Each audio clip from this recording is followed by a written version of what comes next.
Socially radical.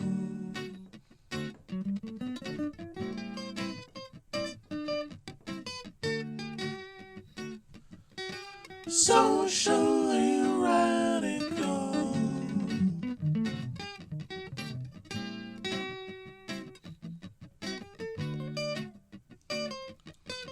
Socially radical.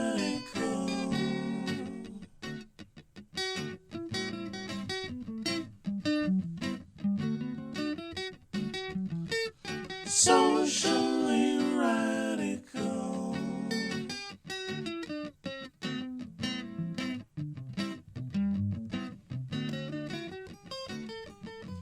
Socially radical. Guitarist.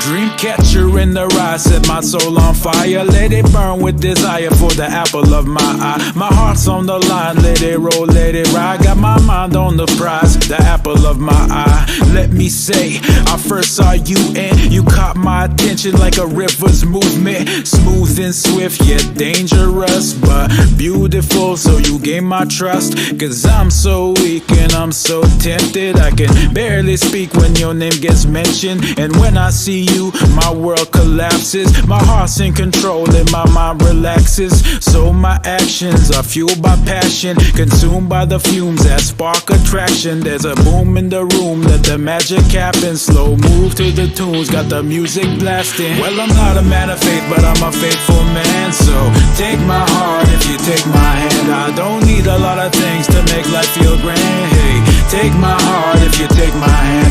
Yeah, I'm not a man of faith, but I'm a faithful man. So take my heart if you take my hand. I don't need a lot of things to make life feel grand. Hey, take my heart if you take my hand. I'm influenced by drum beats and guitars, the streets and the stars, straight from the rares, and I speak from the heart. Creative beauty from the bleak and the dark. Hard to start, it was far from a walk in the park, but the spark that was made continued to blaze. I put my pen to the page and set out to amaze with some cowboy chords and Anishinaabe ways. I went from locked in the fade, now I'm rocking the braids, setting the pace with the clock tick, talking away. There ain't no stopping the days and no walking away. Haven't prayed, so I don't expect an answer today for the questions in my mind that'll rattle my brain. So that'll remain till I'm mad at the game. Half snap with a pen and a bottle of gin. Kitchen Mandu, do you wonder why I battle within, searching for truth where the journey begins? Yeah. Well, I'm not a man of faith, but I'm a faithful man. So take my heart if you take my hand. I don't need a lot of things to make life feel grand. Hey, take my heart if you take my hand. Yeah, I'm not a man of faith, but I'm a faithful man. So take my heart if you take my hand. I don't need a lot of things to make life feel grand. Hey, take my heart if you take my hand. Dreamcatcher in the rise, set my soul on fire. Let it burn with desire for the apple of my eye. My heart's on the line, let it roll, let it ride. Got my mind on the prize, apple of my eye. Dreamcatcher in the rise, set my soul on fire. Let it burn with desire for the apple of my eye. My heart's on the line, let it roll, let it ride. Got my mind on the prize, apple of my eye. Well, I'm not a man of faith, but I'm a faithful man. So take my heart if you take my hand. I don't need a lot of things to make life feel grand. Hey, take my heart if you take my hand. Yeah, I'm not a man of faith, but I'm a faithful man. So take my heart if you take my hand. I don't need a lot of things to make life feel grand. Hey, take my heart if you take my hand. Hello everyone, welcome to another episode of Socially Radical Guitarist. A song you heard just now was from Leonard Sumner. Sumner, be careful, I made that mistake. It's S-U-M-N-E-R, not two M's, M-N-E-R. It's from the album Thunderbird, and the song is called Dreamcatcher. So, before I get into, the interesting thing about this song and about how beautiful the songwriting is, just going to go through the disclaimer. Anything that I say or anything that my guests say on the show are the respective opinions of the host and the guests. They have nothing to do with Radio Waterloo, any of its subsidiaries, or any of its affiliates. So no, try as you might, you cannot sue public radio over this program. And yes, while the African and Caribbean Inclusion Center is sponsoring this show, the respective opinion of the host and the guests are solely the opinions of the host and the guests. So don't sue the nonprofit either. Support the nonprofit. Especially support the drive for full inclusion, full integration, and full equality for the organization. It is an organization dedicated to making sure that refugees, when they come here, are fully equal. And for those that want to support the show directly, you can go to the site on the contact page and just look and follow the instructions for how to support the show. Monthly donations, one-time donations, anything helps. So please support to keep this show going. I really like the simplicity of how everything is put together, and the underlying genius of it, because it's really just there to complement the message and the music. The lyrics are written very well. And there's a lot of allusions to that, to the indigenous culture, and it's very good at making a general lovey-dovey statement, but at the same time going back to his roots and going back to where he comes from.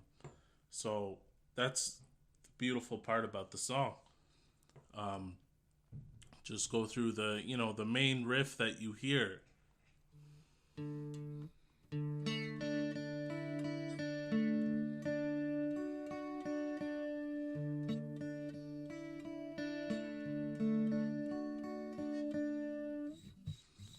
So you'll hear that basically in the chorus. By the way, another thing to mention, I'm a casualty of the war by the Canadian government against the Indigenous. I caught COVID about 2 weeks ago at a 1492 Landback Lane land occupation. I was supporting and trying to make sure that things are going well. I was unfortunately in close proximity to the family, and the family later on discovered that somebody there had COVID-19. So that's where I caught it. I got tested, found out I had it. So I'm a casualty of the war. But I will rise up and I will continue the fight. Don't worry. Anyways, going back to, how simple it is. Like, it's not a very difficult arrangement.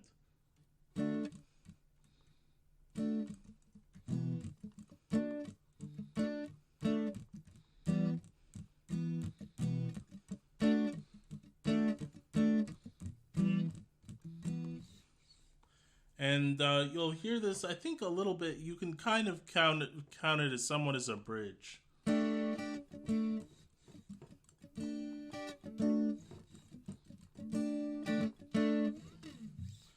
And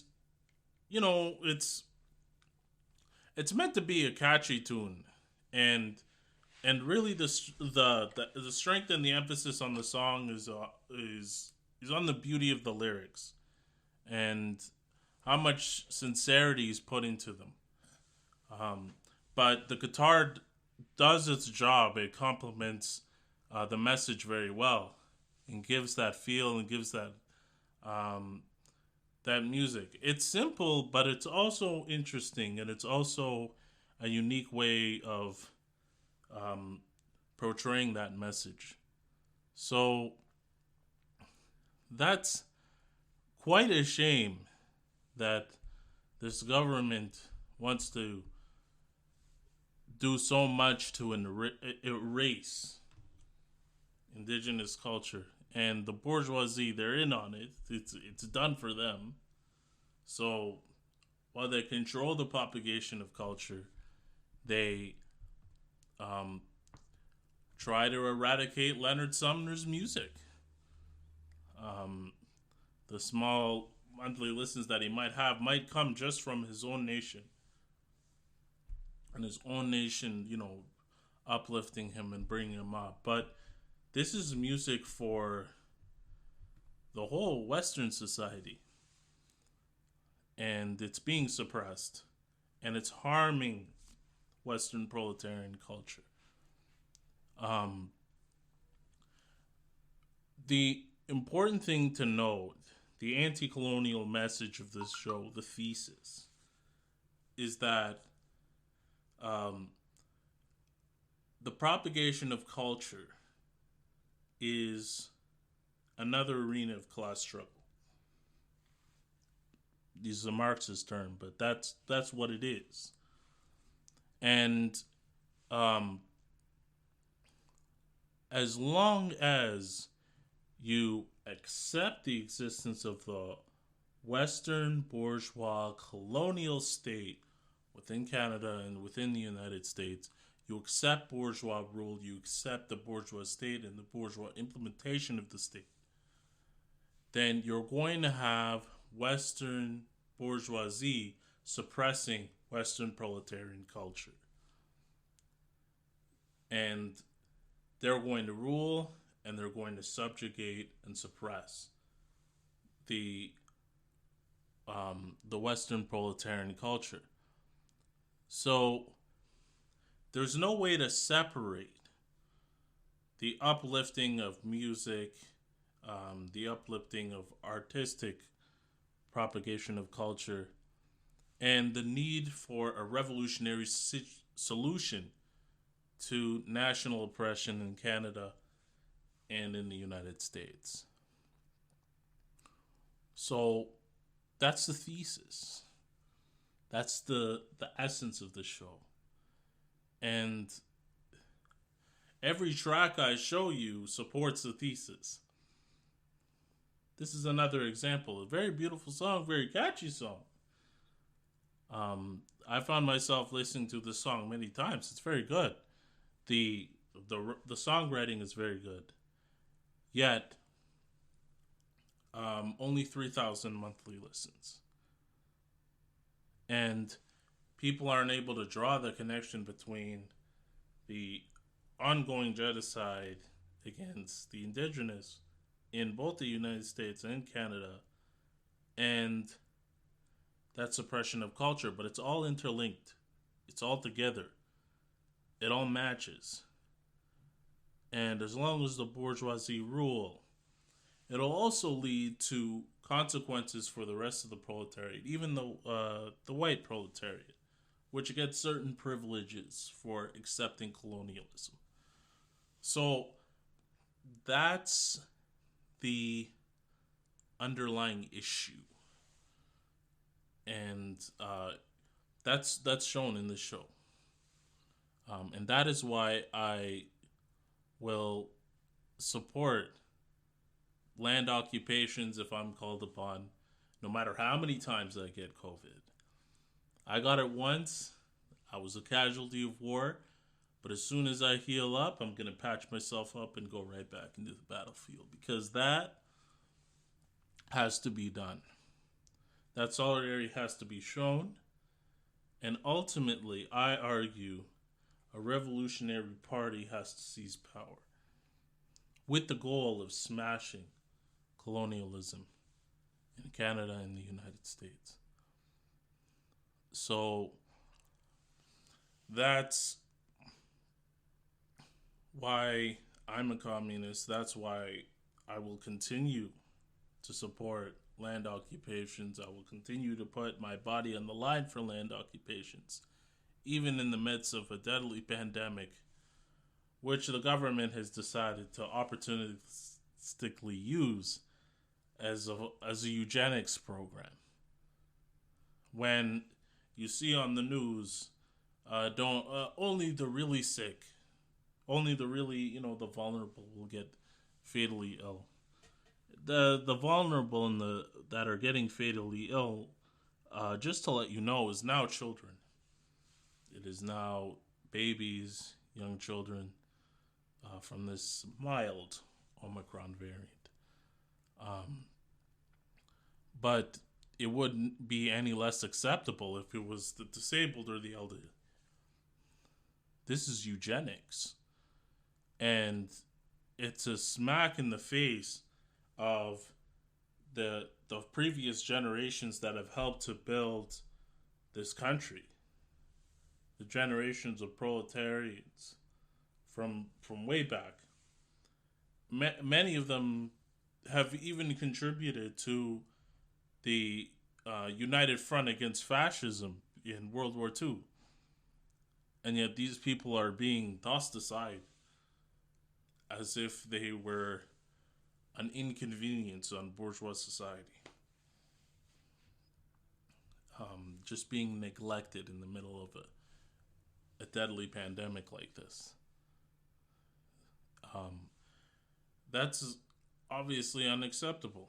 And at this point, with the way the liberals and the conservatives are behaving, and the way the social democrats in power in BC are behaving, it is becoming more and more evident that only a revolutionary party has enough of a vested interest in smashing colonialism, the genocide against the indigenous, and general national oppression.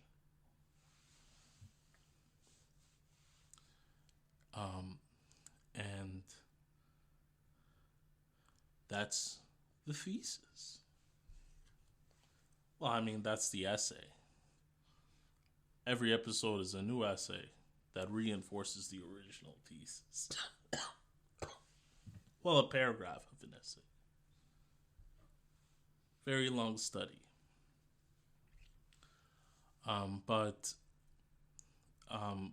it's important work. And it's important work for the, the party deemed it important work, so that's why I'm doing it. But it's important for the working class of all races, especially white, to understand this. And going back to something that I had said earlier last season, the oppressed nationalities need to feel pride, and the oppressor nationality needs to feel shame.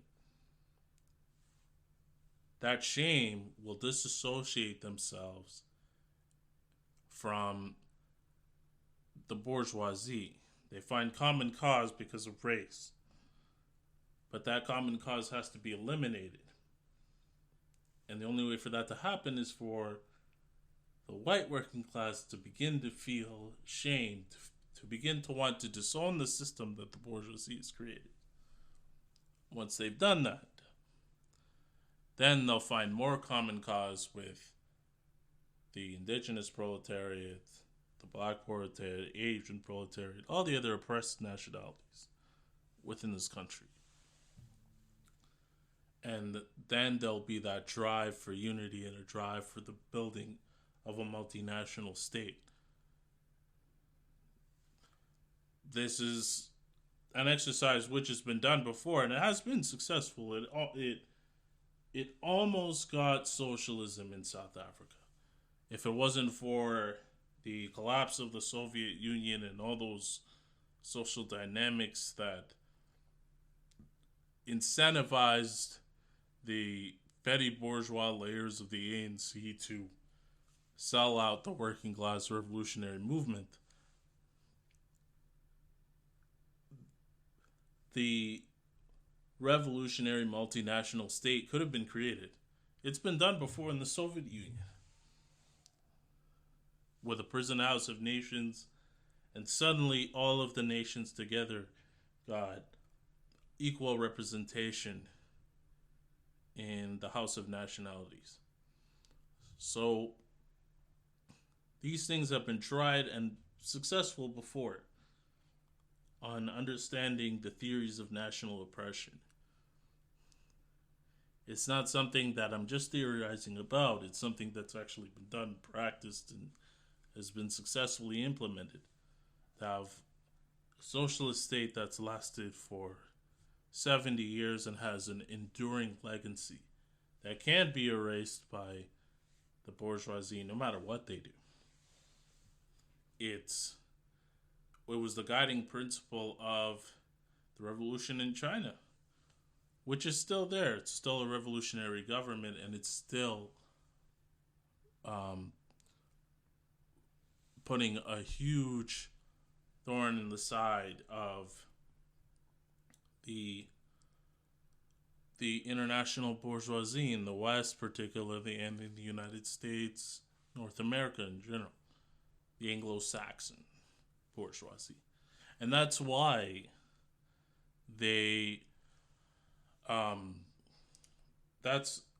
that's why China is a particular target now, because they're understanding that China is a bad example.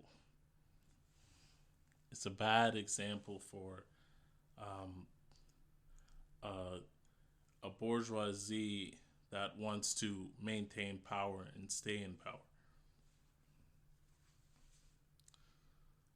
And with that, we're going to go to the next song. And the next song is pretty interesting. It's Mandroid Echostar. And Mandroid Echostar, they come out of Guelph, actually. I was hoping to get an interview with them. Didn't work out necessarily that way, but the door will always be open. It's their earlier album, Citadels. And I'm really hoping that they don't give up on working on this music, because it's very beautiful, very interesting progressive metal stuff.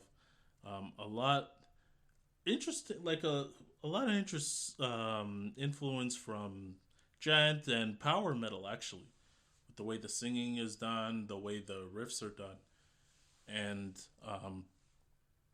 you can see that influence of, Dragon Force and a lot of those other interesting bands in the music. And it's a shame they're not getting their due, but I'm going to do my best to change that and air it on this show.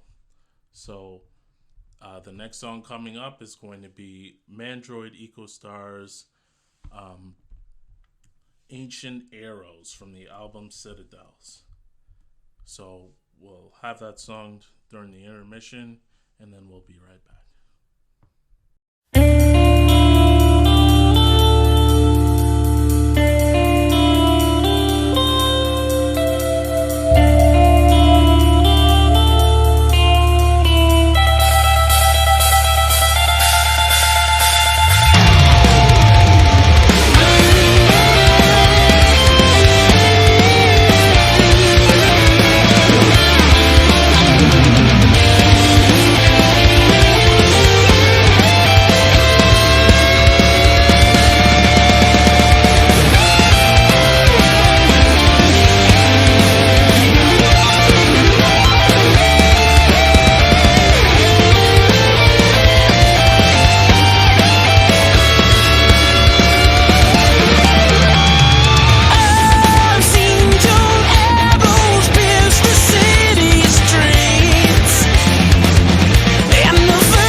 welcome back to Socially Radical Guitarist.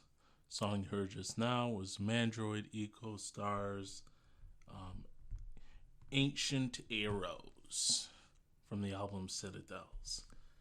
And yeah, very, very beautiful work from these three guitarists working in sync like that.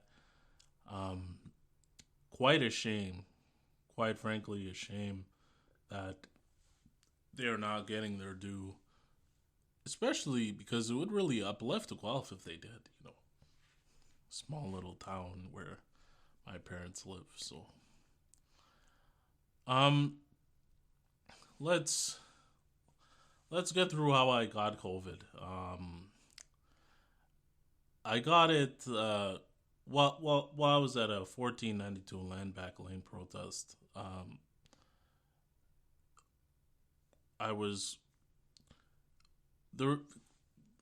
also with another comrade of mine. I won't name for the sake of privacy and stuff like that. But for the sake of privacy, the comrade was away from basically the family, where turned out one of them had COVID. Was doing other work elsewhere. I was in close proximity. I think I even took some noodles from a very nice little girl. She gave me some noodles, so I ate it.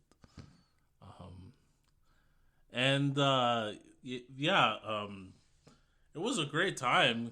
The work was a little difficult at first because I was taking the battery out by hand. They're each about 100 pounds, and I was lifting them, putting them, and emptying the water and refilling it. But there was another more efficient way. One of the colleagues, Juanita's friend, the one that invited us over to help with the land occupation, had given me a suction, so I could get out all the dirty water for the battery and put them in without having to leave my chair. So I was in close proximity to the family. None of them had been tested for COVID yet and been found positive yet. But I was around them doing the work, the necessary work to keep the camp running, because you need to take out the batteries and re-put them in order to have all the electricity and the heating going in order to keep these huts active. So that's what I did. I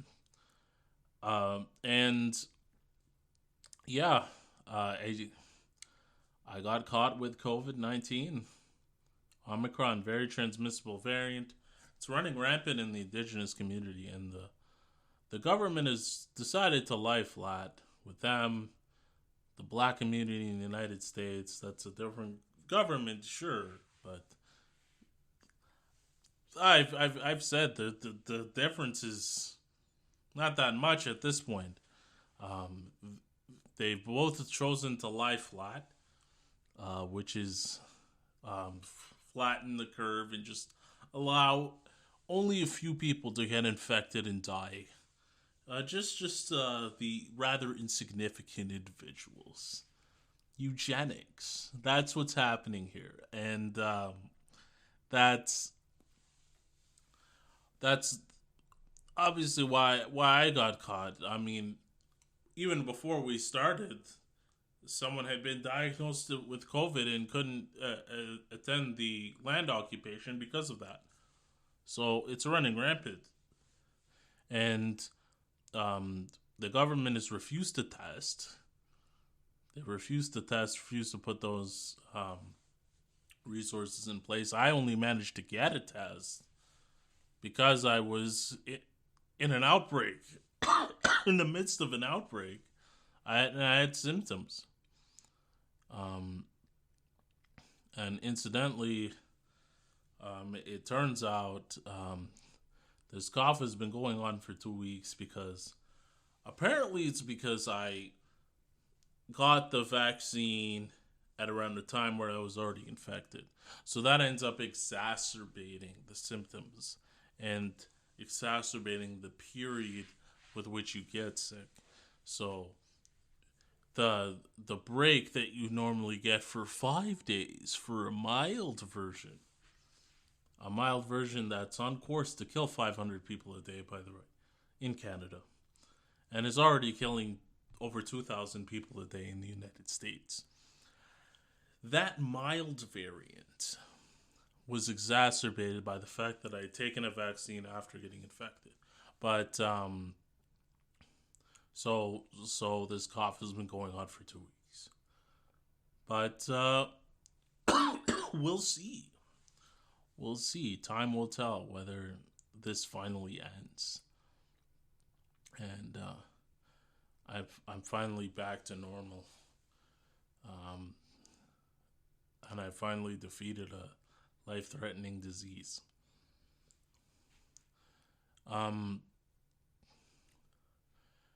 You've heard the thesis in the last bit, the musical segment. I end up breaking my rule a little bit and talking more about politics in the music section than I should. But it's socially radical. That's the show. The guitarist is socially radical. So I'm going to be socially radical throughout the show. That's normal. But you see all these social dynamics. You see the U.S. government and the Canadian government practicing eugenics, essentially, with their COVID response. And last year, the shameless summit of democracy. I mean, what? You do a summit of democracy, you accuse China of genocide, you instigate a coup against Kazakhstan, shamelessly instigating a coup against Kazakhstan, and in this nuclear showdown face-off in Ukraine, you have the nerve to say that Russia's the aggressor. You have the nerve to say that. When it has been clear as day that Russia was promised no eastward expansion of NATO. When Gorbachev and the others were closing up to the West and dismantling 70 years of revolutionary socialist legacy, they were promised no westward expansion because that would be a direct threat to the safety and security of the country. Because let's face it, it's not like the Germans haven't tried it before. So obviously, they don't want Ukraine to join NATO, and that's their bottom line. And Ukraine, where's Ukraine? If Russia's the aggressor, where's Ukraine? For the Americans that generally have a difficulty looking at a map, and some Canadians also might have that difficulty. But if you look at a map, Ukraine is next to Russia. Just geographically, the Ukraine is next to Russia. NATO is hostile to Russia. That's a fact. So if Ukraine joins NATO, it's a large landmass right next to Russia that makes it easier for NATO to invade Russia. So who's being the aggressor? Just geographic. Just look at a map. Many times, you'll have the news and they'll wrap themselves in a pretzel, especially the Crown Corporation's Canadian Broadcasting Corporation and the British Broadcasting Corporation. They'll wrap themselves in a pretzel trying to explain how Russia's the aggressor. But if you look at a map, Ukraine is right next to Russia. They're next to each other. And Russia does not... And keep in mind, Russia is not asking to change the Ukrainian government, even though they would be in the right to say that because it was NATO that instigated the initial coup that caused this mess with that hostile government towards Russia in the first place. But all they really want is to make sure that NATO is not at an easy place to invade Russia from. It's not next to their border. That sounds reasonable. That sounds like a country concerned with its sovereignty, not a country that's aggressive. If you're just being honest and looking at things from their point of view, that's all you really have to do in many of these conflicts, these issues, to beat back the bourgeois propaganda and their predations and their lust for Russian oil because it's nationalized, incidentally. So,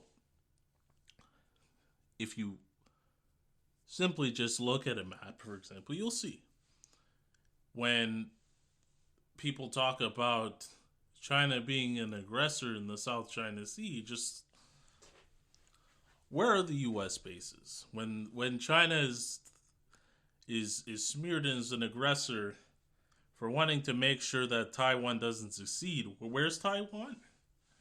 Where is it? Historically, what has that island always been part of? It's been part of China.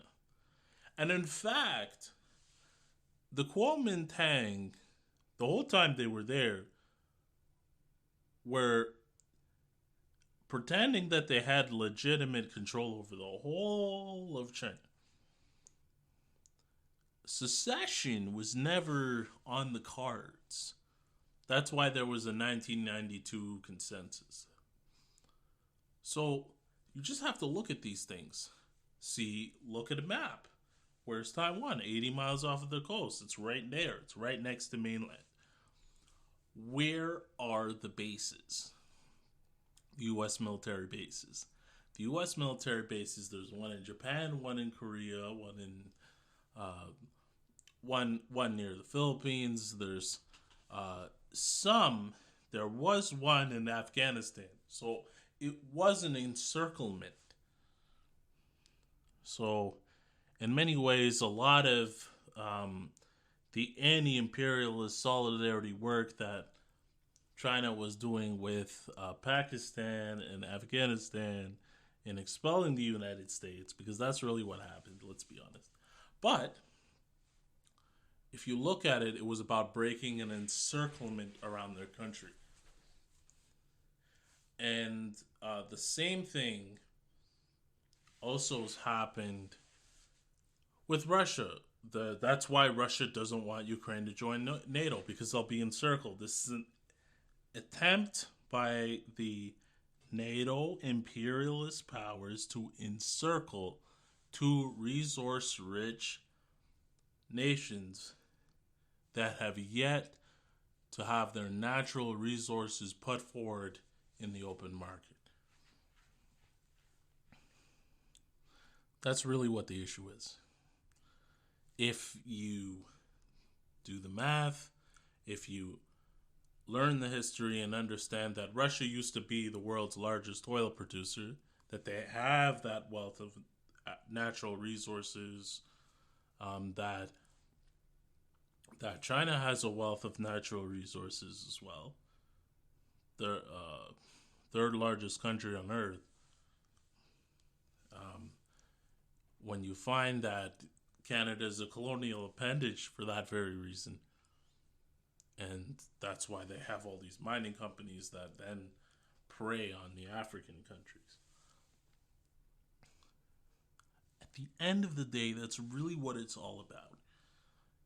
And this nonsense about freedom, democracy, whatever. liberals and conservatives talking about this are corrupt as a matter of policy, and that's really what this is. It's just corruption at the root of it. And what is the context in which all of this happens? There's also the political thread of people getting wise to the viability of the success of a socialist revolution. The viability of socialist revolution being a viable alternative to this disastrous system that we have right now that has absolutely failed to protect us from a pandemic.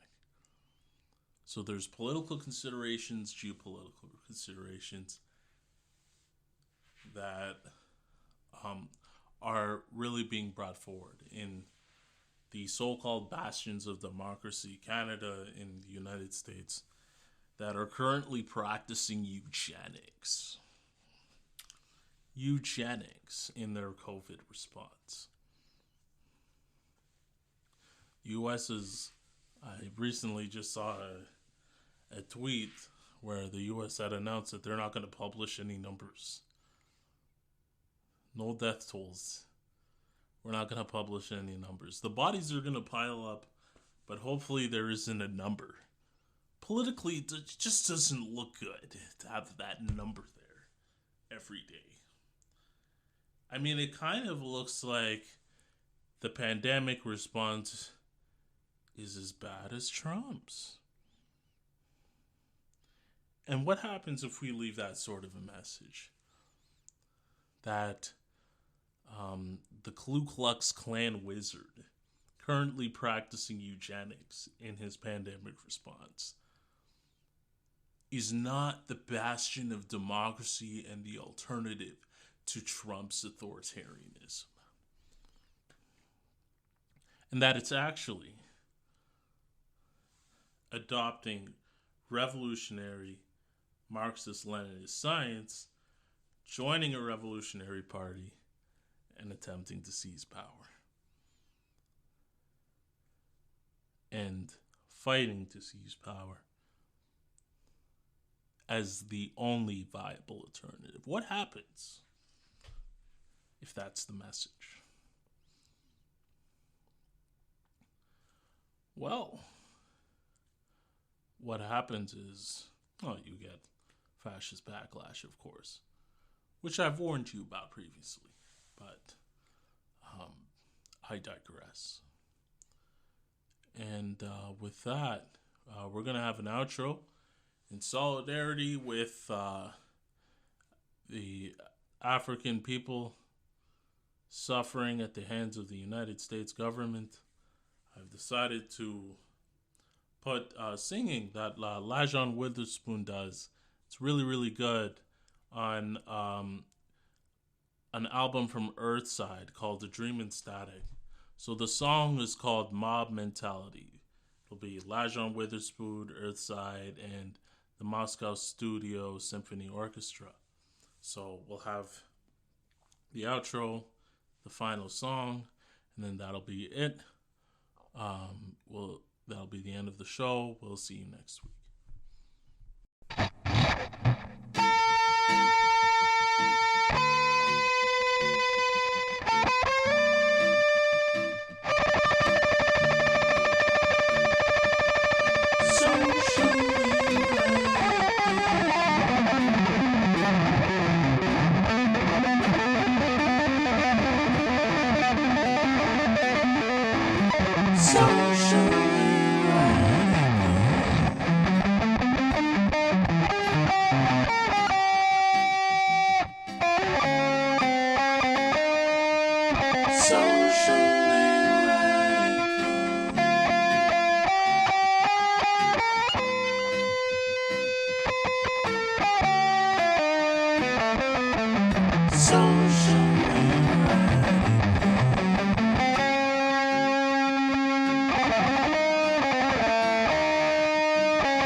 So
moment to myself, and I realize I know who I am, but not what I'm living for. I need a reason that isn't right. I need a meaning that isn't a reason why I leave you all with the scar.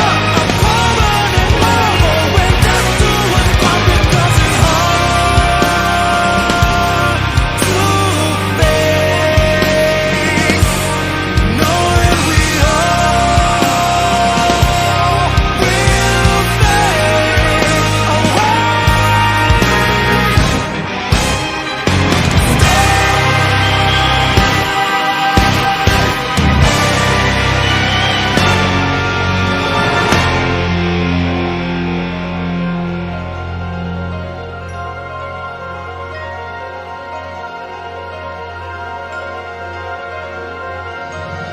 Ideology is a fantasy when what I believe doesn't come as a package deal. There's no borderline in your bottom line. If the picture's but 1,000 words, then who needs scripture? When the picture's wide and feeling what we want, we all might as well just jump forward.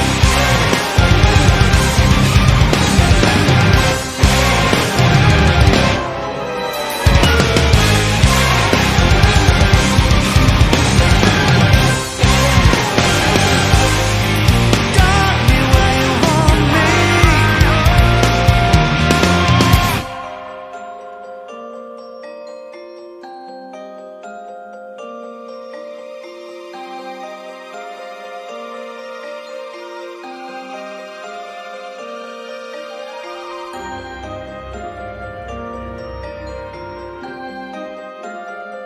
I never felt so frail,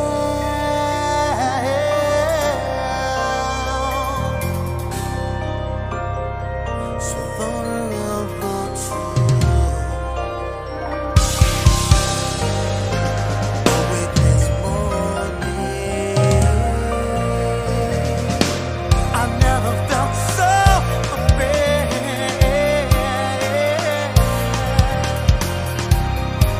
that you could all just say without a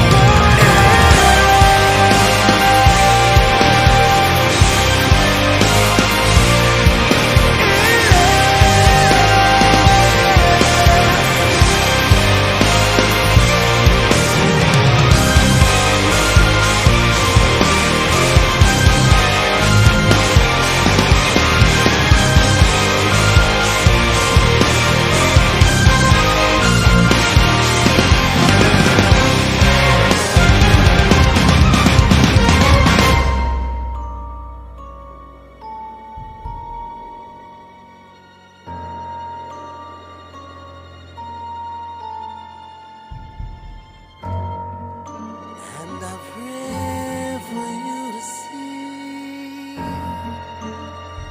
I've been sheltered by my bliss. I can't brace myself at all.